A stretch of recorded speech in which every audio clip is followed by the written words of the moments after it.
श्रृङ्खला खतिवडालाई त्योभन्दा बढी के गरेको थियो? के गरेको थियो? कसले? अरबपति खरबपतिकी छोरी हुन्?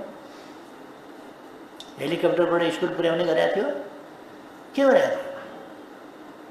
नेपो बेबी गरेको छ। घरमा गएर आगो किन लाग्यो?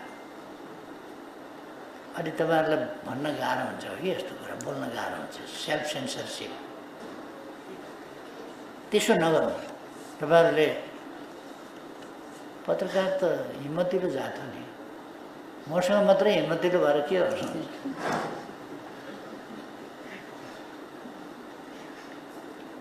म यो नेपो बेबी भन्ने क्याम्पेन यस्तो कुराहरूलाई समर्थन गर्दिनँ।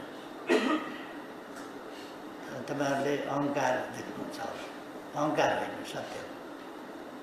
आफ्ना छोराछोरीलाई माया कसले गर्दैन? गरिन्छ। किन गरिँदैन माया? के हो नेपो नचाहिने? अनि जो बच्चाबच्ची, अब बच्चाबच्ची स्कुल जान डराउने अवस्था छ। नेपो बेबी भन्छन् भनेर जान। नेपो बेबीको कुरा गर्दाखेरि उसलाई आफूलाई भने हो कि कसैले केही गर्छ कि त्रास छ। म 23-24 गतेकै आन्दोलनको कुरा गरिरहेको छु। विभिन्न नारा, सेन्टिमेन्ट, अनेक चिज मिसिया छ। सबभन्दा बढी भ्रम मिसिएको छ। कुन इस्युको भ्रष्टाचारको छानबिन माग गरेको थियो र नगरेको थियो? मैले भनेको छु म भ्रष्टाचार गर्दिनँ, गर्न पनि दिन्न। मैले थाहा पाएसम्म गर्न नदिने होला। मैले थाहा पाएसम्म र नदिने होला।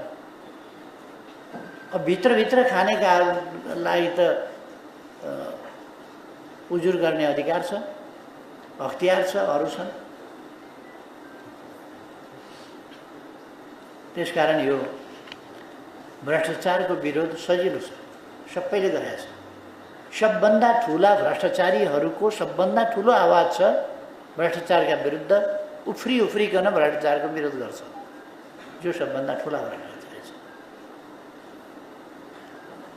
एक दिन छानबिन गर्ने समय आइछोड्छ। यो अहिले चर्का स्वरले चाहिँ दबाउन खोज्छु भन्ने ठाने होला। एक दिन आइछोड्छ। आगो लुकाउन सकिन्छ, अगुल्टो लुकाउन सकिन्छ, धुवाँ लुकाउन सकिन्छ। त